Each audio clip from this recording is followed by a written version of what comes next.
engineering, science and medicine to come together.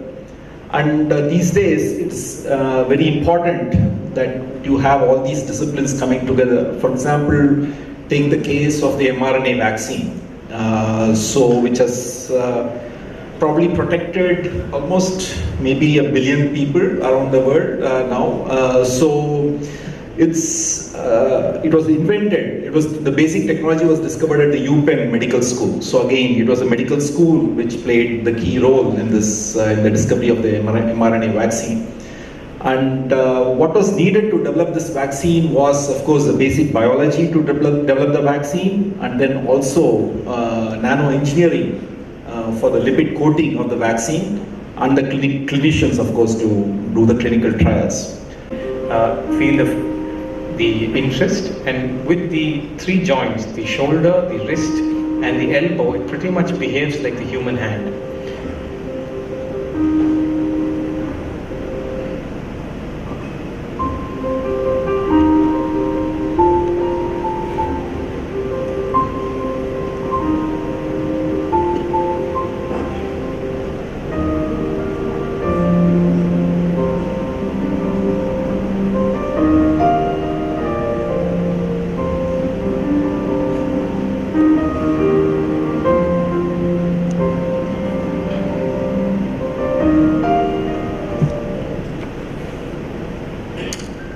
The other part of any robotic system is the console. So, enormous amount of spending is going to healthcare all over the world for diagnosis, for repair, and for curing people of illness, and people are living longer. The UN said that the world is going to have 11 billion people by 2100. Now they say it's 9.5, because fertility has come down all around the world, along with advancement in women's education. And even in India, the whole of the South has got a fertility of 1.7. Replacement for India, I think, is 2.3, not 2.1. And we are going to see a aging India compared to what we think is an India with exploding population for various reasons. And that too is going to be impacted by technology. Today, 35% of Japanese young people do not have an interaction with the opposite gender. Now, we still can't produce a baby in a Petra dish. We still need human beings to work together to produce a baby, right? But human beings don't meet. What happens to city? What happens to countries? The Japanese population of 124 million people today will become 97 million by 2050 and 67 million by 2100. Will India age and decline in population after 2050? Will China age and decline in population maybe 10 years from now? Because China peaked in working age population about 10 years ago. So we are seeing a reduction in population growth.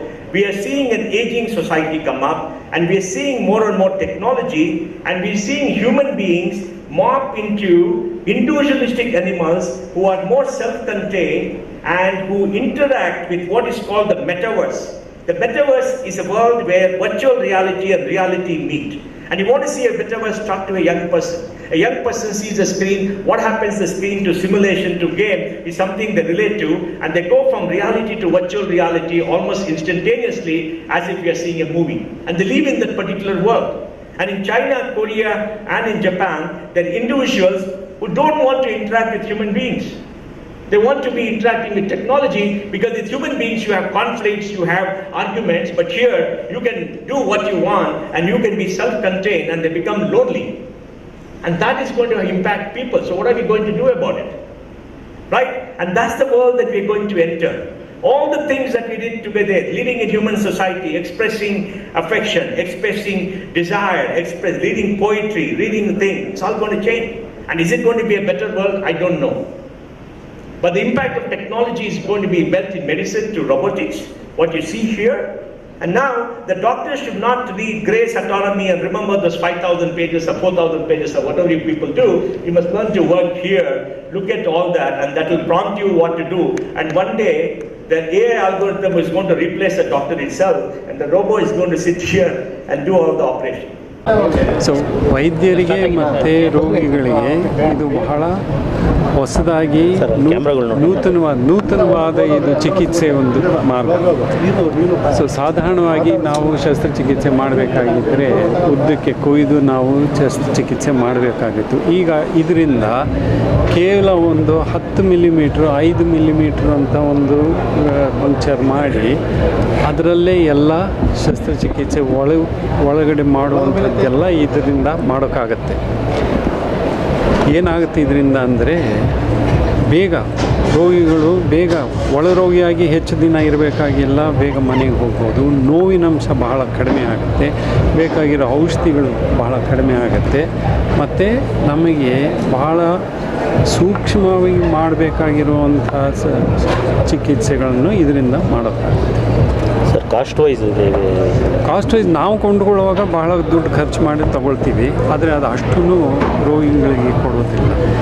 ಜಾಸ್ತಿ ಜನಸಂಖ್ಯೆ ಹೆಚ್ಚಿದ್ದಾಗಿ ಮಾಡುವಾಗ ಅದರಿಂದ ಅದು cost ಏನು ಹೆಚ್ಚೇನಾಗೋದಿಲ್ಲ. ಈಗಾಗಲೇ laparoscopy ಮೂಲಕ ನಾವು ಮಾಡ್ತಾ ಇದ್ದೇವೆ, ಅದು ಇದು ಸಾಧಾರಣ ಒಂದಷ್ಟೇ. ಆದರೆ ನಮಗೆ ಮತ್ತು ಪೇಷಂಟಿಗೆ ಹೆಚ್ಚು ಅನುಕೂಲ, ಯಾಕಂದರೆ ಇದರಲ್ಲಿ ಪಾಯಿಂಟ್ ಟು ಪಾಯಿಂಟ್ ನಾವು ನೋಡಿ ಮಾಡ್ಬೋದು.